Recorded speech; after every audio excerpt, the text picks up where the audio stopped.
Hi everyone, welcome to the weekly politics show. I'm Councillor Puru Miah with co-host Councillor Andrew Wood. So in this show, we're going to do a deep dive into recycling. So Andrew's visited one of the recycling sites, just talk about some questions around recycling because that's one of the topics that comes up on the doorstep. Then after the break, we're gonna have a deep analysis of Signgate at Whitechapel Station. Is it a sign? Is it a temporary sign? Is it a real sign? And what's the meaning behind it? And how does it fit in to the wider discussion about regeneration in Whitechapel and Tower Hamlets? And then after the break, we're going to discuss how productive is your councillor. So Andrew's done some interesting analysis using different metrics. We're going to go through that and see what's the best metric. How do people judge how effective or productive their councillor is?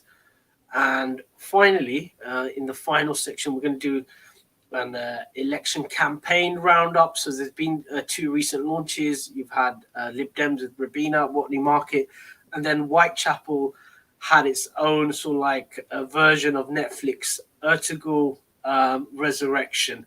So Andrew and I are going to go discuss a bit further about Resurrection Whitechapel or Ertugrul Whitechapel. But we're going to go straight into break. After the break, we're going to do a deep dive into recycling in Tower Hamlets.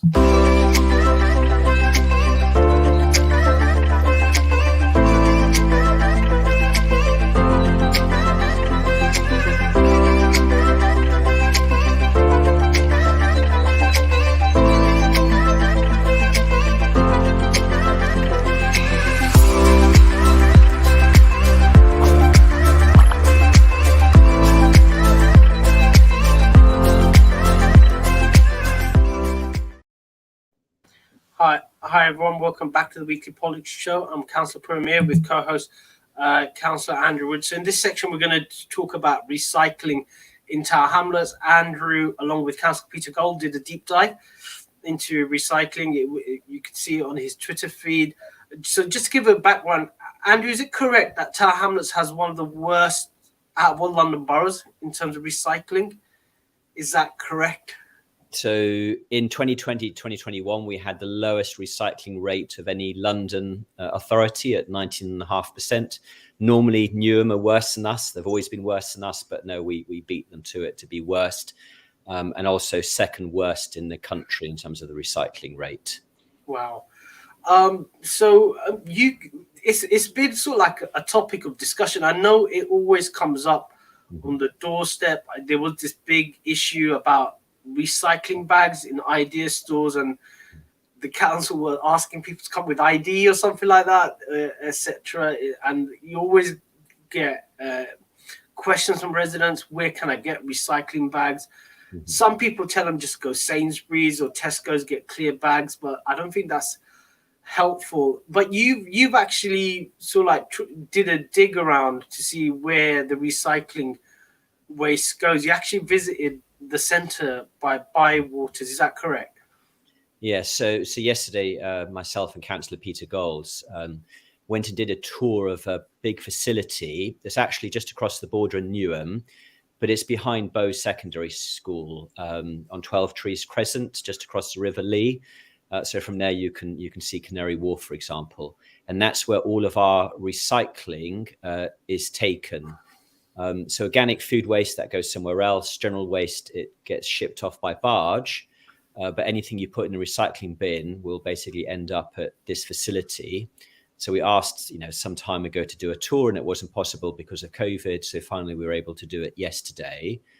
And it was really interesting. Lots of rats. If you want to see lots of rats in London, it's the best place to go because they like going there. But it's really interesting just to see what happens to our waste. And then some of the issues that kind of raises. And I know I wrote about it on Twitter and Facebook today. I know that there's been issues about the rubbish, etc. You speak to Tower Hamlets Council, they're saying it's teething problems with the contract coming in-house or COVID, etc. Or under new leadership or etc. But it's still we're still the worst in terms of recycling. And so it is one of the topics that does come up on the doorstep. And I was talking to one of the residents, and they pointed to what's happened in Manchester. So again, it seems to be an inner city problem. Recycling is very difficult to recycle. So, for example, the mayor of Manchester, Andy Burnham, came up with the idea of something called the super skip, where they've identified that bulk waste is a problem in flats in a densely residential area. So they leaflet the area saying we're coming with the super skip on this specific day, and then they just leave this massive super skip, and then people just put their bulk waste in there, and that's actually helped recycling rates go up, because obviously bulk waste is easy to sort out and recycle, but it also, the feedback from residents was that it allows them to plan things as well. So and there's a bit of transparency, etc. And I think some of the South London boroughs are now coming up with the idea of the super skip. So it just seems like we need to have a bit more imagination, and it doesn't seem there's that kind of push from the council in terms of exploring new ideas or looking at what is specific problems in Tower Hamlets while we're so lagging behind. Yeah, so I think, another good example is that, I've been a councillor for, almost 8 years now. So that tour yesterday was actually the first time in almost 8 years that I've actually been able to look at the detail of how we recycle and some of the issues that raises. And it's only because Peter and I asked we asked Bywaters to do this tour. It's not because, the council officers suggested it or that we've done it as part of a scrutiny committee. And I did say to the gentleman who did the tour yesterday that actually members of the scrutiny committee should be doing that tour, because it gives you a really good understanding of some of the recycling issues. So a good example is that, as I said, all of our recycling goes there, but when it arrives, they basically sort it, and stuff they think they can recycle goes into this massive pile, which will get recycled. But stuff that's got a lot of contamination in it, so for example, lots of black bags, which they can't see the inside of, or other waste, or maybe lots of food waste, is it doesn't get recycled. What happens, they put it into a separate pile, it gets taken away, and it basically gets taken to a riverside plant run by Cllr, and it basically gets burnt. So only about 88% of what is sent to this facility actually gets recycled, and 12% doesn't get recycled. And there's things that you could do about it. And one of them we could pay a little bit more money, perhaps just to remove those black bags and recycle what's left. And then you might increase it to maybe like 94% to 6%, something along those lines. But we've never had that conversation at Tower Hamlets Council, because we've never gone through the detail of what gets recycled and what some of the issues are. And I think the other really important point, even more important to that, is I did ask the gentleman, could we do school tours of the site? Because it'd be a fantastic, school children would absolutely love that place because of the rats and all of the dirt and everything. They would just love, I know my niece would love it. Their insurance doesn't allow under 16s to go, but it would allow sixth formers to go. So I think that would be a fantastic, trip for sixth formers to do, to see how recycling happens. And then they can then go back to their parents and family and all the rest of it and encourage recycling.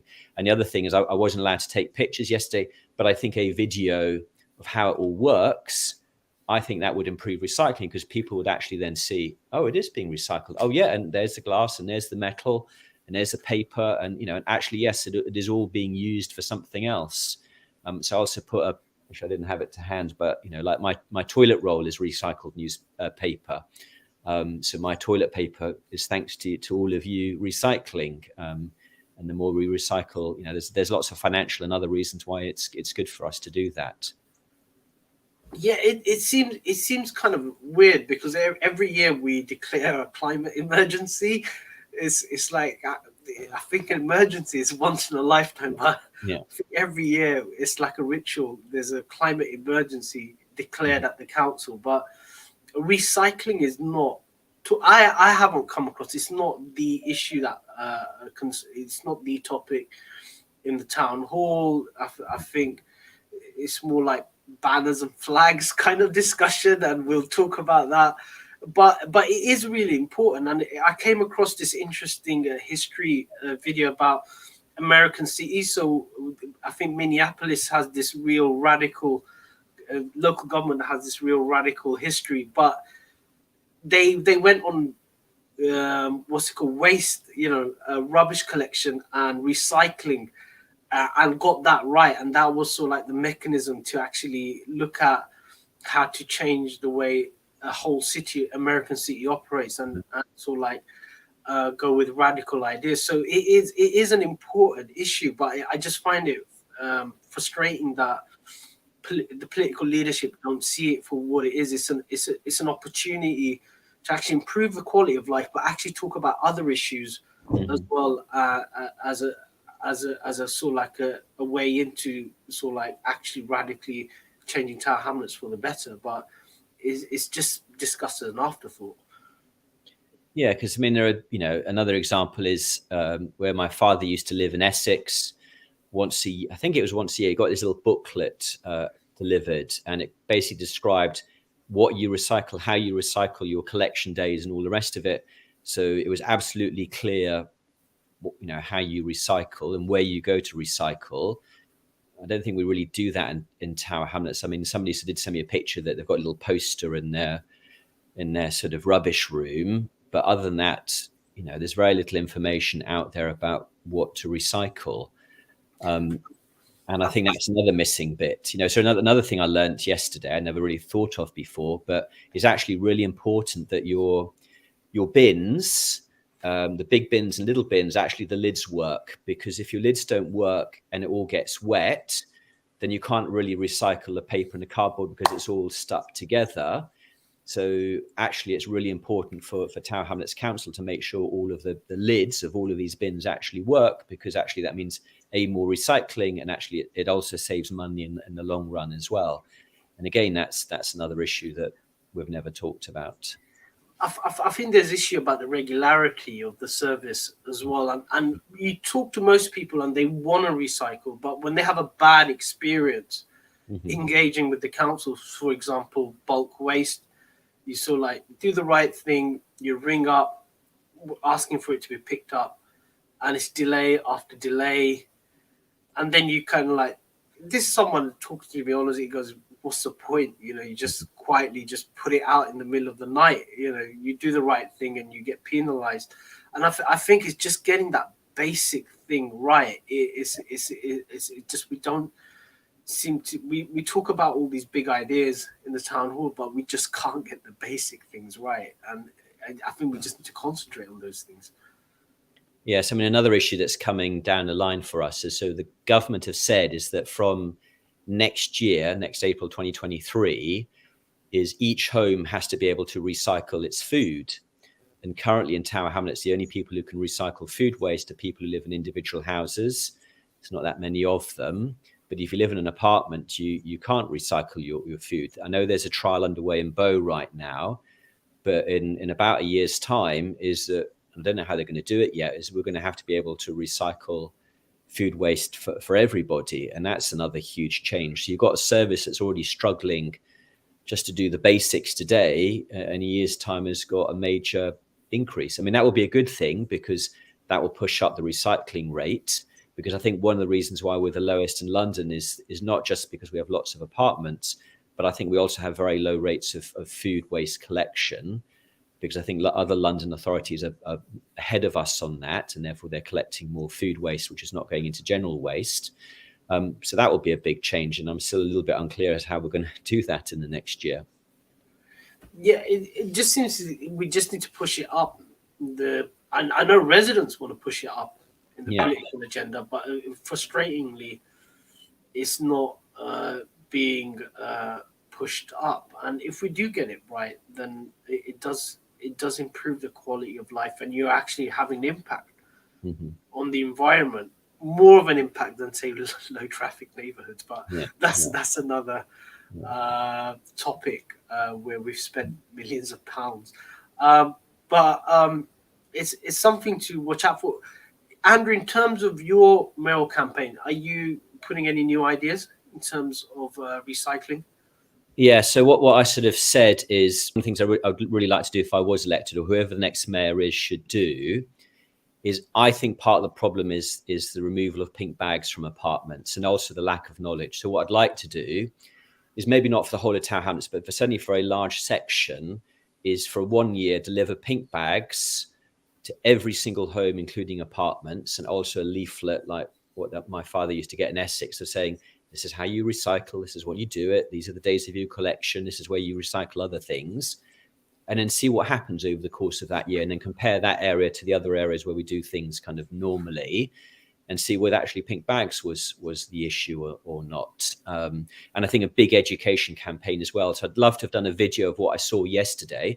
Wasn't allowed to do it, but I'm sure Tower Hamlets Council, comms team could go there with a professional video crew, do a proper video and explain exactly, just to see what I saw yesterday. And I think if people were to see that video, I think that would drive recycling up, because it would prove to people that actually there is value in them recycling.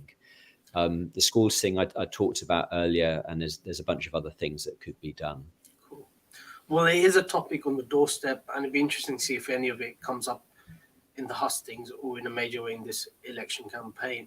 So we're going to go straight into a break. After the break, we're going to do a deep analysis of Signgate at Whitechapel Station. So that's the scandal, or so-called scandal, about is it a real sign or not a real sign, about the bilingual signage at Whitechapel Station. We're going to go straight into a break. After the break, Signgate at Whitechapel Station.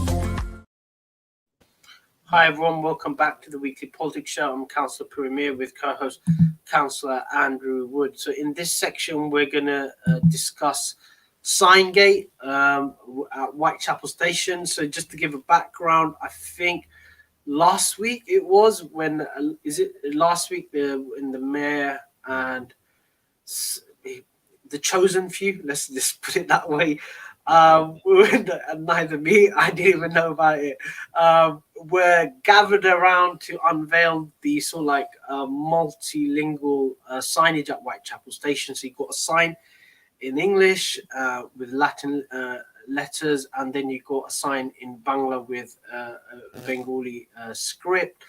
That caused a lot of controversy because I didn't notice this, but actually on the day of it was launched, you could see that the sign was coming off.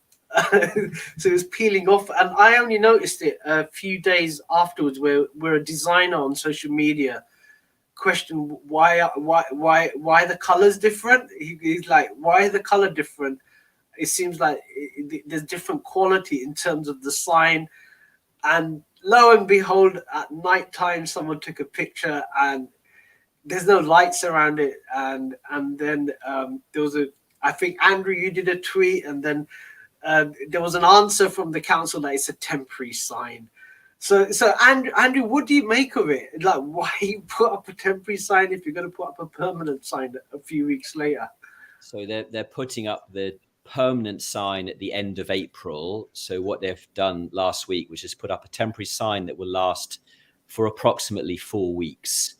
So the question is, why would you spend money on a temporary sign if the permanent sign is only 4 weeks away? If it was 6 months, I could see the point. The only thing I can think of is that PERDA kicks in next week. So PERDA is the pre-election period when there is limits on publicity and where the council has to keep very separate from what's going on politically. So you couldn't have done an event like last week at the end of April. And the other thing, obviously, is postal ballot papers will have gone out by then and people might have already voted. So to the cynical people amongst us, it might suggest that this was just a purely political exercise, especially in terms of the timing of it, to do it when it could be publicised and not later on. But it's a cost to the council. We've had to pay extra for this money, which is the bit that I find annoying. Well, it's kind of like focused discussion on what's happening in Whitechapel. I know the mayor put out a piece, I think, on the East London Advertiser about so the council's got £9 million from the Levelling Up Fund to basically spruce up the market, which coincides with an increase in rents, or speaking to the council, a regularization of rent. They like to say we're regularizing it, but traders have actually seen an increase, inflation busting increase, so bigger than inflation. And it's caused a bit of a stir, and it's kind of like questioning, what is the vision? Is the council's approach the right approach in terms of Whitechapel? Is it a levelling up or a levelling down, so to speak? And there's also debate with the biomedical centre that's moving in to Whitechapel. Is it Life Sciences or Centre? Life Sciences, Life Science Centre. So a lot of people are making comparisons with what happened in Manchester, where they made similar approaches, but it hasn't had an impact in terms of the local area. So what they've discovered is that people just come in and work, and then they go away. And what in effect you're creating is exclusive spaces. You're excluding local people out. It's not actually impacting on the poverty, which has resulted in the mayor of Manchester trying to reverse some of these policies by setting up an inequality commission, saying, look, hang on a minute, I don't think this approach is right. It's causing more problems than solving it. Do we need to change our approach? Andrew, have you picked up any of those concerns? I know there was a motion as well in full council as well, highlighting some of these concerns. Well, it's the same issue as Brick Lane, as who is what is the Whitechapel area for? Who is it for? Is it for the tourists? Is it for the council officers who are going to start working later this year in the town hall? Is it for the traders? Is it for their customers? And I think the answer is we need to sort of do both. So the Life Sciences Centre will be a really important economic centre for the whole of the United Kingdom, for the London economy. We definitely should be pushing and encouraging that. And I saw some positive signs recently about they're going to build one of the first buildings on that site. It may also have an impact on my ward, Canary Wharf, as well, because North Quay may have a life sciences element to it. So we need all of that new high technology, and we need the jobs for young people, high-tech jobs. But, we also need to make sure that we have a wide range of jobs available for a wide range of people, including people who either can't or don't want to work in a life sciences environment, who want to work as street traders. So we need to be able to make sure we can provide a full range of jobs. And I was in Greenwich earlier picking something up, and it was an area where there's lots of workshops. And I was kind of thinking a little bit like also yesterday when I went to the recycling facility in Newham.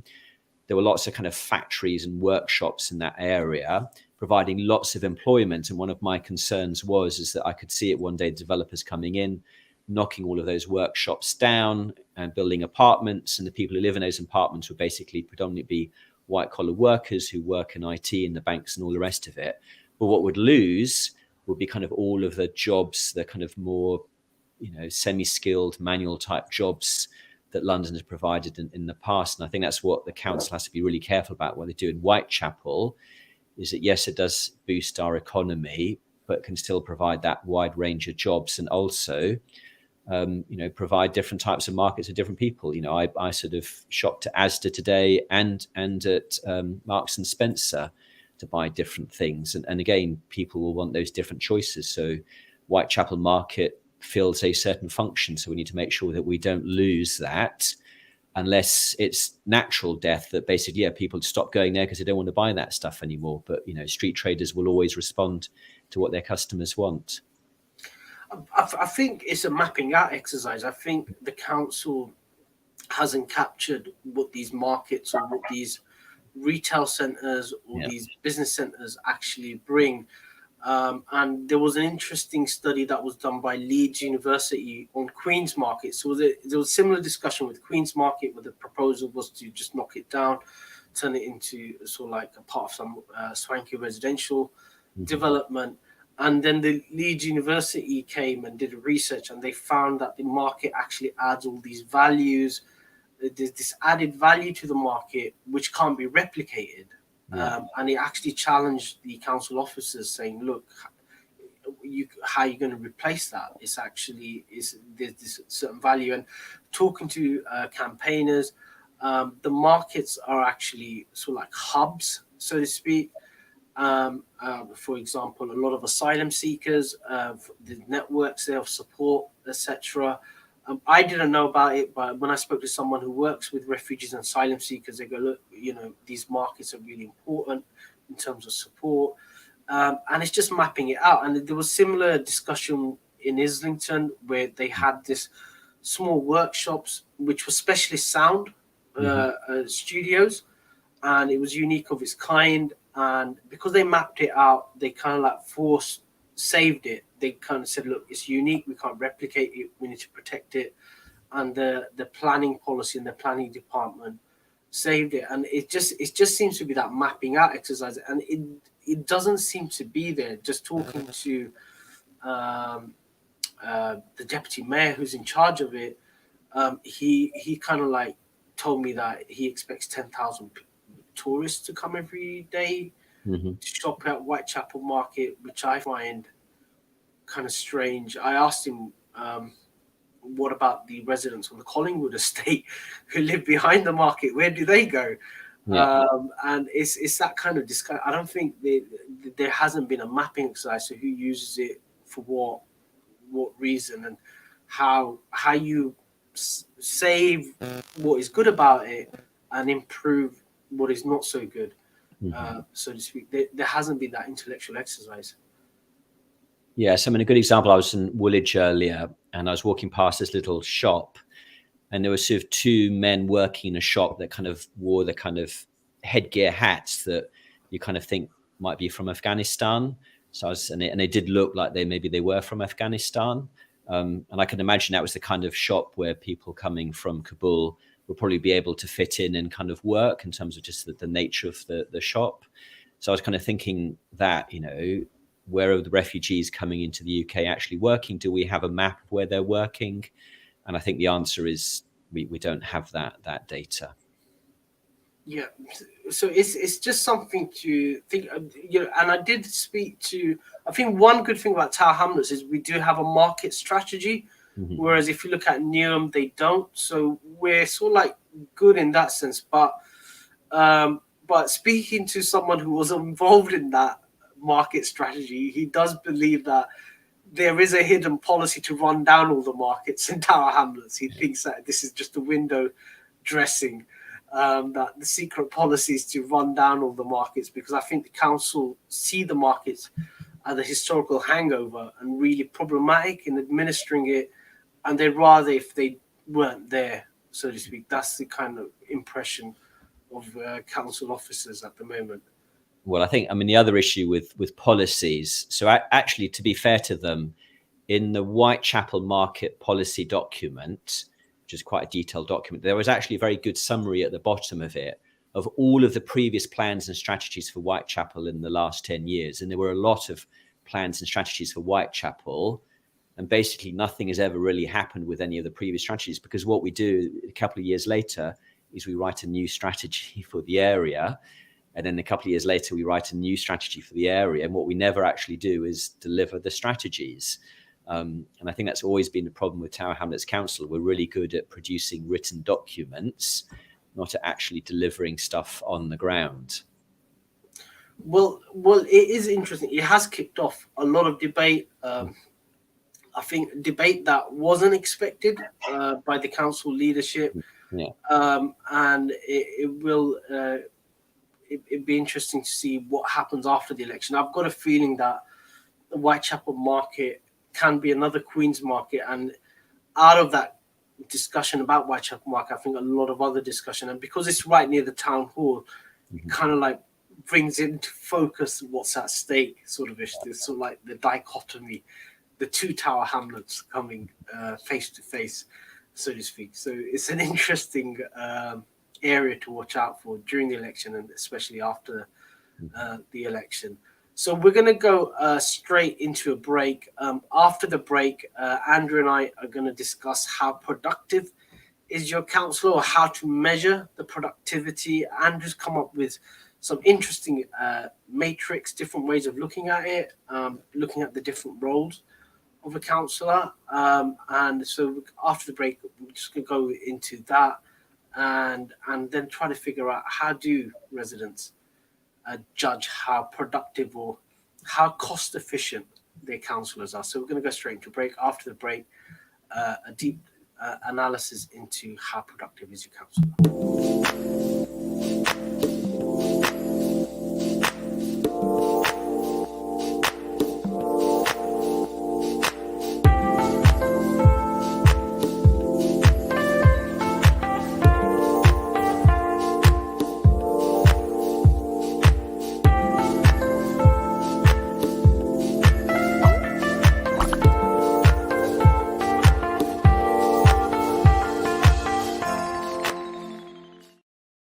Hi everyone, welcome back to the Weekly Politics Show. I'm Councillor Puru Miah with co-host Councillor Andrew Wood. So in this section, we're going to discuss how productive is your councillor, and it's based on a social media post by Andrew, which has created a lot of discussion, so to speak, about how productive your councillor is.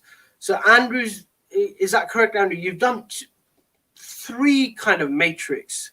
Yeah. One is casework plus amount of allowance a councillor takes, and you've kind of like subdivided it into cost per casework, how cost efficient the councillor is, and then you just did one just on casework, and then you just did one on council meetings. So just to give viewers and listeners a background, a councillor has two roles. So that's something that when I was researching and I was asked in my Labour selection interview as well. So the role of a councillor is, we've got two roles. One is we represent our constituents, etc., and we sort of like deal with issues that they have. So that's mainly through casework, etc. And then the other one is we have a corporate responsibility as well. So we kind of like, each of us take a certain responsibility in terms of borough-wide decisions, and those are done through attending council meetings on various committees or at full council, so to speak, discussing certain issues and trying to push certain policies. But just to give listeners and viewers, all councillors are advisory. We do live in an executive mayoralty, so all we can do is just advise the mayor. He doesn't have to listen to us. But he does sometimes if the right pressure is applied. So Andrew, just do you want to run through these sort of like matrix that you've done and the interesting things that popped up?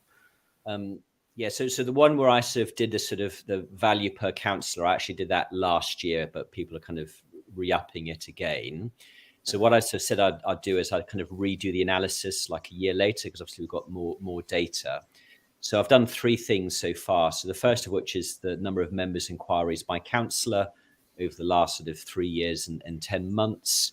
And then the second one I kind of did is attendance at council meetings, broken down between where we have to attend a meeting or where it's voluntary, where we've chosen to attend a meeting.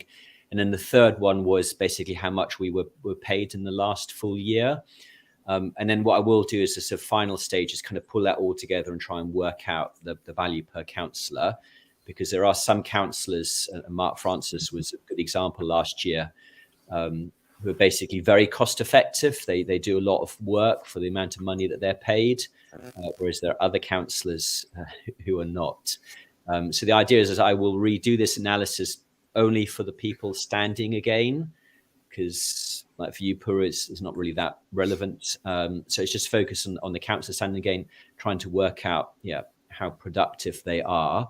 None of what I'm producing is kind of perfect analysis. Members' inquiries is not a perfect tool to kind of measure productivity, but it does give you a good indication.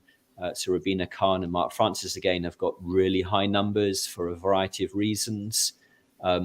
When it comes to meeting attendance, I'm actually top of the list, but that's not necessarily because I'm a hard worker. It's because I'm an opposition councillor and I'm in an opposition group.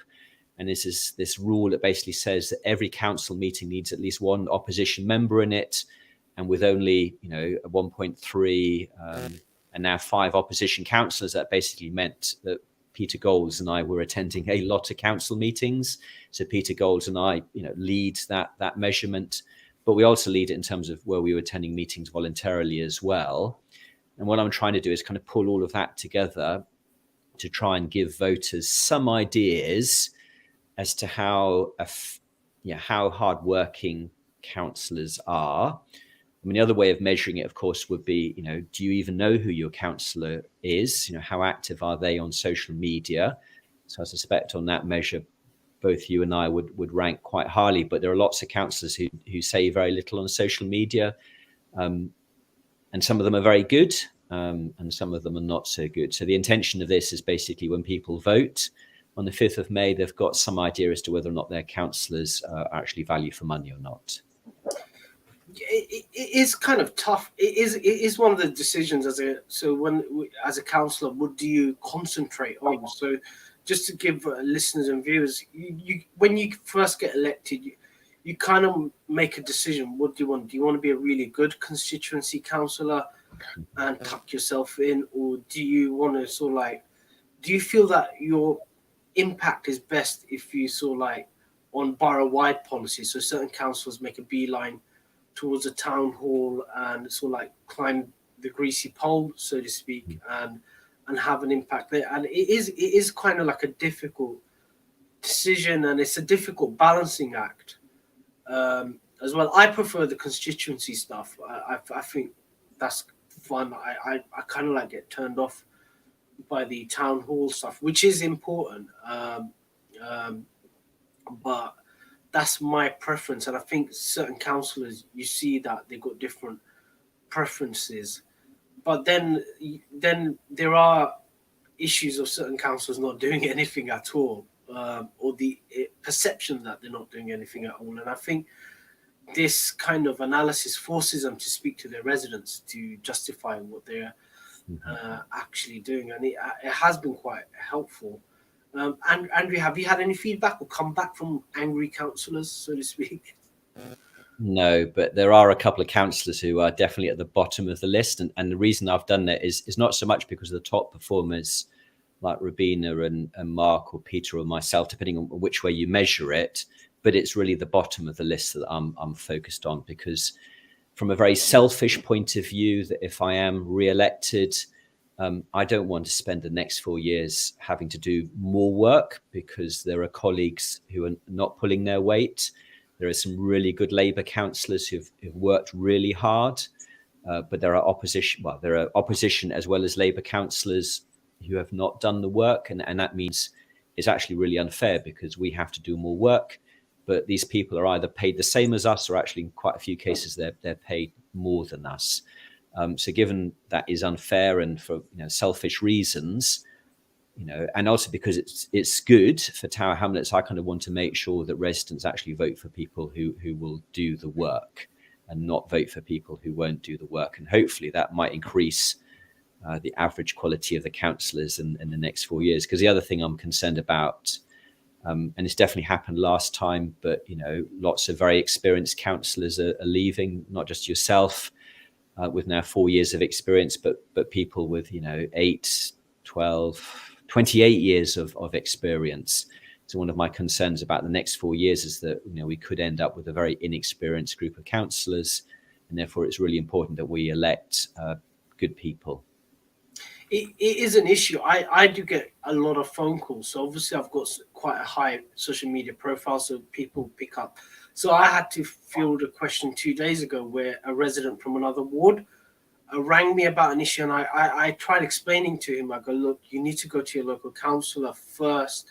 If you don't get any joy, then I'm happy to intervene, but you have to go to him. It just because I have received complaints from certain councillors saying, look, why are you picking up casework in my ward? So I've actually stopped doing that. But it just shows that. And when I spoke to him about his local council, I go, look, I don't have any confidence in him. But then, then we need to start thinking about who you actually vote people in. And I had those conversations where someone me to do something, and I said, why don't you go to your local council? I see you in all the social media pictures, because he's useless. And I go, then why do you campaign for this guy? And he just looked at me very glum and just walked away. I think there needs to be that kind of frank discussion saying, look, there's consequences to your vote and your support. If you want things done, seek out a person who could get things done, and don't just vote your mates who you just have cups of tea with all day. No, and I think that's a really kind of good story and a good example of the problem, because I also spend a lot of time doing casework. I probably do more casework outside of my ward than inside of my ward. And at times I feel really guilty about that, because there are issues in my ward I'm not picking up enough on. But then I try and, sort of do the stuff which is most important, or like, where, families are in the worst case scenario. But that doesn't mean I'm doing work for other councillors. And that, that doesn't work. So one of the things I will be saying during the election process is that I will have to stop doing that. I've done it for historical reasons, because I used to be Conservative, and Conservatives used to cover a lot of areas. And I kind of did it to cover other Conservative councils. I used to do lots of work in Wapping, but that was to help Julia Dockrell out, because we worked as a team in those days, and that was fine. But I can't keep doing stuff in Wapping, because it's not fair to my own residents. So one of the things I will be saying is, I'm sorry, but if I do get re-elected, unless there's a policy issue that affects the whole of Tower Hamlets, I can't help you anymore, because I really need to focus on my own ward. And I know that will leave up, well, depending on who gets elected, of course, maybe actually some really good councillors get elected. But if not, that will leave people exposed. Yeah, I've actually had complaints from my residents saying, look, you need to focus on Mile End, stop prancing around other places in the borough. I had an angry resident come up and said, look, when are you going to come back into the ward? So I did make that promise. So from now until the end of the election, I will be in Mile End, promise. So most of my time will be there. But it is frustrating, because I want to do much more in my ward, but you're kind of like dragged out. And it's never enough. And people don't realize how hard it is.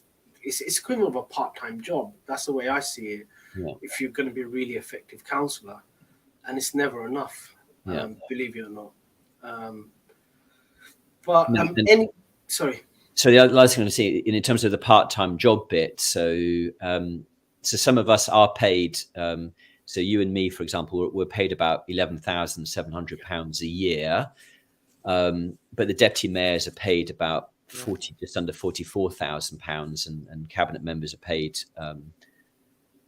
like sort of over £30,000, depending whether they're part-time or not. So for some people, they are paid to kind of do this on a more than part-time basis, but in theory, we're not paid enough to kind of do this on a full-time or even a part-time job. And that's the other thing that's unfair about this, is the pay doesn't reflect always. I mean, yes, there are exceptions. There's some very good cabinet members who are really working hard, but there are definitely some people who are paid a lot of money who I don't think are worth it. And that's one of the things I will be stating closer to the election is who I would vote for in different wards. So there definitely are some Labour councillors I would vote for, because they're really hardworking.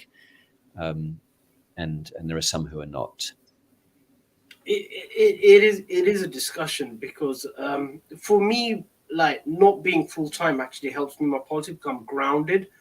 I've seen people go full-time and you're in a completely different world where everybody agrees with you, and there's a complete disconnect with reality, whereas working full-time and doing this as part-time actually grounds a policy. So sometimes I just go into the office at lunch break and go, what do you guys think of this? And they give real feedback, because and you kind of like ground it and you understand what's happening, etc.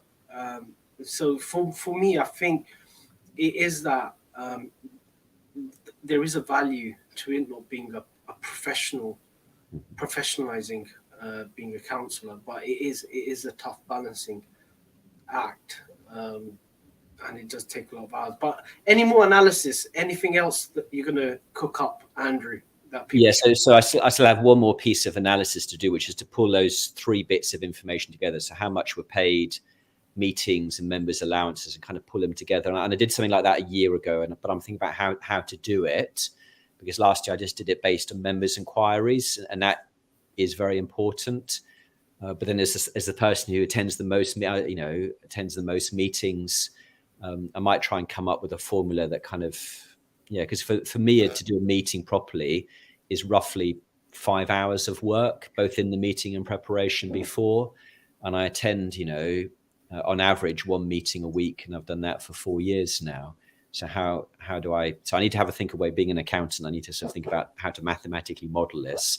So that will be the final piece, which sort of says this is what I think the value is per councillor, and some will rate very highly, like I said, like Mark Francis in particular, because he rated very highly last time, and he also attends lots of meetings, and there will be other councillors at the bottom of the list. Yeah.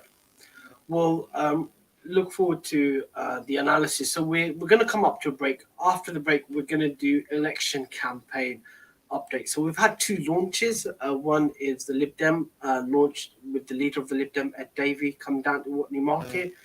And also we've had Ertugrul sighted in Whitechapel. So a resurrection Ertugrul in Whitechapel. But we're going to go into a break. After the break, we're going to discuss election campaigns update.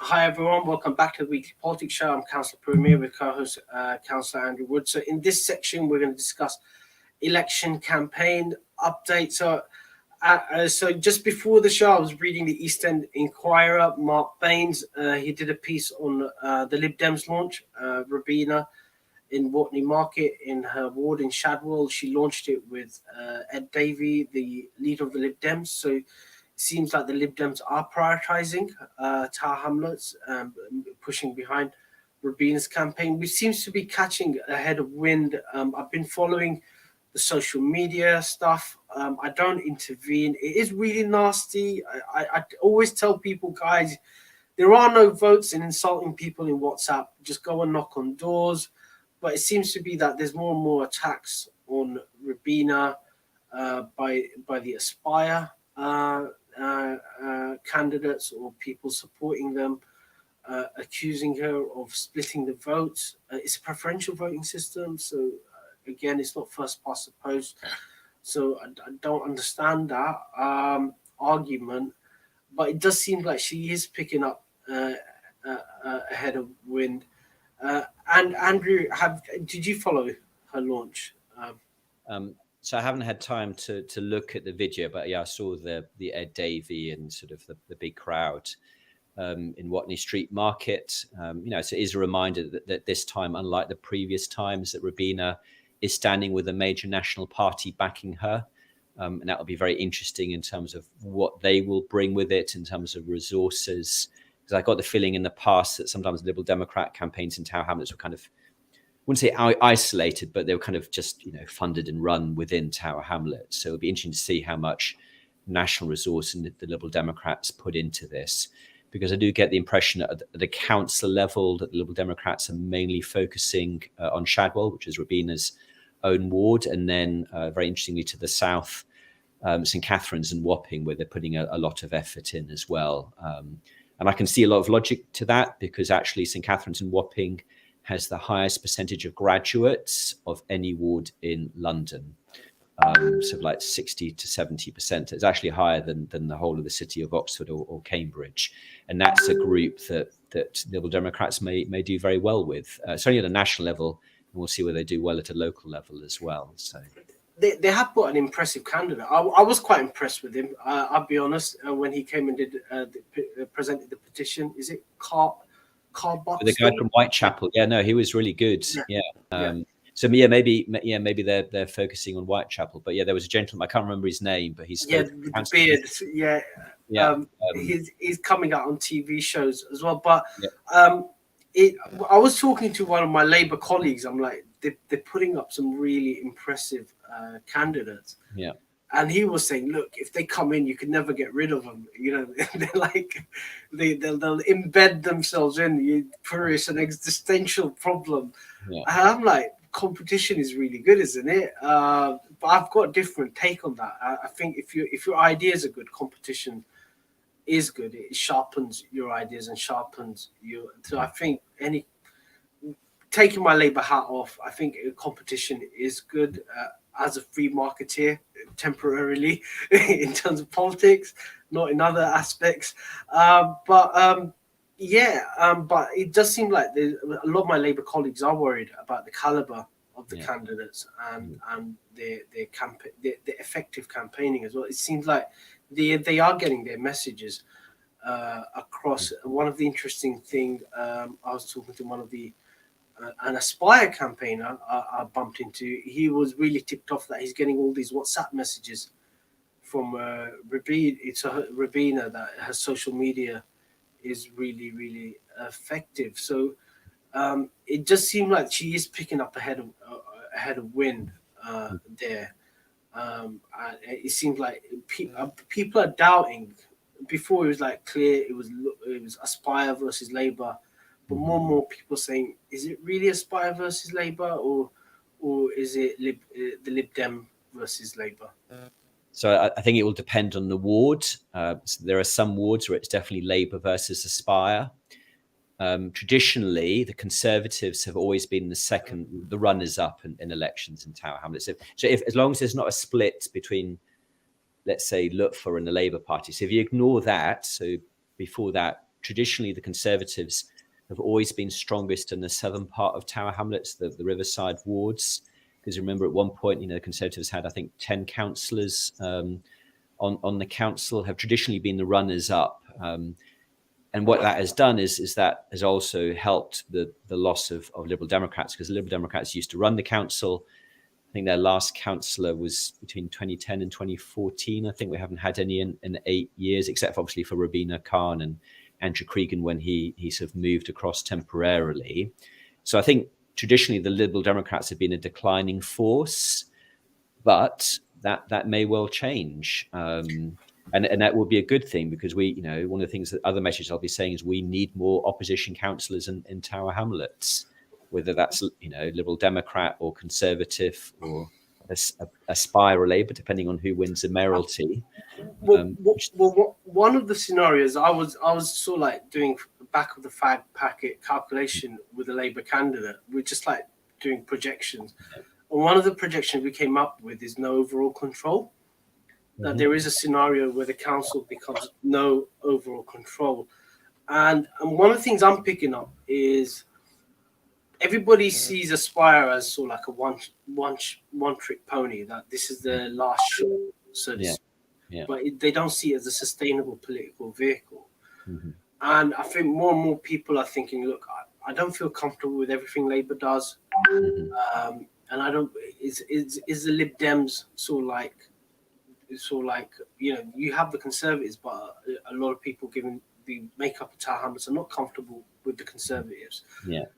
Is the Lib Dems that vehicle for opposition and change, so to speak, in the borough? And you're seeing that kind of like reading between the lines, where people are saying, look, is that where we basically tilt, so to speak? So it's kind of interesting that she is having that effect. And then you've got Whitechapel being a unique ward, having its own launch of its own political party called Resurrection Whitechapel, with former councillor Shahid Ali doing an Ertugrul Netflix kind of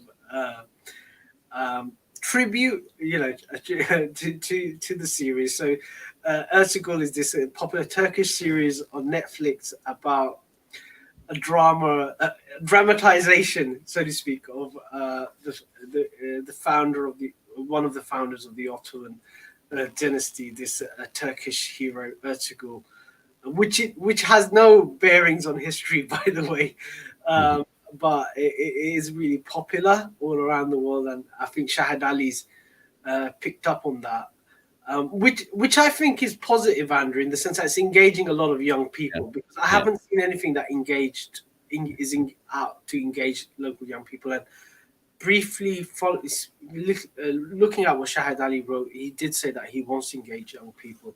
Yeah. So what's your take on Ertugrul Whitechapel series? I've always got on well with Shahid Ali. You know, and he has a lot of passion, and he definitely believes in local government. So, yeah, and obviously as another independent, obviously I do welcome other independent candidates and councillors. I haven't had a chance to watch his video yet, but I will watch it later. So yeah, so you know, good luck to him. And I think, you know, local government, you know, and elections do need a bit of a shake-up. We talked about there's one very good Liberal Democrat candidate in Whitechapel. But other than that, I know very little or almost nothing about the Whitechapel candidates, and what I know is not entirely positive.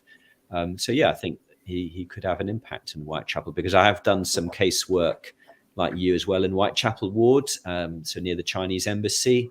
So I know there is a desperate need from residents in that ward for really proactive people to be their councillors to raise issues on their behalf. And that may be Shahid Ali. So. But overall, it seems like the Aspire and Labour campaign are sort of like getting fatigued. Just talking to, I was knocking on doors in my land, not for election, for other purposes, and people were very wary opening their doors until I told them it's nothing to do with the election. I'm here as your local councillor. Yeah. And then they opened the door and they had the conversation. So it seems like both machines are sort of like fatigued. You know, they're not getting the people out. The numbers of people out as people expect. It's really tired. I think people just they peaked too early. That's the other issue. Andrew, how's your campaign going along? So it hasn't been going very well recently because I've been a bit distracted by events in Ukraine, and the other problem I've got is being a councillor. I've still got a lot of work to do. So, for example, I've got a meeting on Wednesday night that I need to prepare for. That's another 5 hours gone in preparation for that. But I will boost it during the next week, because there are now 5 weeks left. So I really need to get it sorted. And maybe it is a good thing, actually, because I think a lot of people were tired that you know, maybe we just have this short, sharp, focused campaign in the last 4 or 5 weeks, which is what my focus will be. And part of my role will be educational, about telling people what the issues are and the difference between councillors and mayors and what those two things are, with the objective of making sure that when people do vote, that they have, they make an educated vote as far as possible. And the other thing I'll sort of comment about in terms of some of the social media stuff is that, you know, some of these WhatsApp groups, they're not very big, you know, so you have a 250 person limit on WhatsApp. So even though there are some very vocal WhatsApp groups, they still only have about 230 people, whereas on Facebook, obviously, you have a lot more people. So Shahid Ali put his video out on Tower Hamlets Residents, that's got 2,000 members. There's Tower Hamlets Community, which I think is 8,000 members, and then there's my Facebook group, which is 32,000 members. So I think that will be one of the other interesting things. Will be comparing the different social media between WhatsApp. And kind of Facebook and Instagram and kind of all of the rest of them. So, well, it'd be interesting to see the impact of social media, because both Aspire and Labour are not using social media. In fact, Mayor John Biggs's 2014 campaign used more social media and more interesting videos than he is using now, which is kind of like really weird. So to speak, it seems like and the other issue we're going to have is, you know, Ramadan is about to start, and I'm trying to remember previous elections. Ramadan was well away, so I mean that will make life very interesting as well. So having, you know, doing an election during a Ramadan period as well, so which again might suggest that social media might be more important than the more traditional kind of door knocking approach. So. No, definitely. It's something to watch out for. So we're near the end of the program. Andrew, anything interesting to watch out for next week? You mentioned some planning decisions. Yeah, so well, on the Isle of Dogs, there are actually 3 major planning applications going to committee. 2 of them are actually literally next door to each other. They're 12.1 meters apart. One is student housing for, I think, 1,060 student bed sits. Another one is for a residential apartment. They're both about 50, well, one is 53 stories high. The other bit of student housing is 48 stories high. So it just shows you the scale of development that's still coming to the Isle of Dogs, that it hasn't stopped and it is continuing. Cool. Well, we're at the end of our program. I just want to say thank you, everyone, for watching the weekly Politics Show. I'm Councillor Puru Miah with co-host Councillor Andrew Wood on Relax Radio. Thank you very much. Bye-bye. Yeah, bye-bye.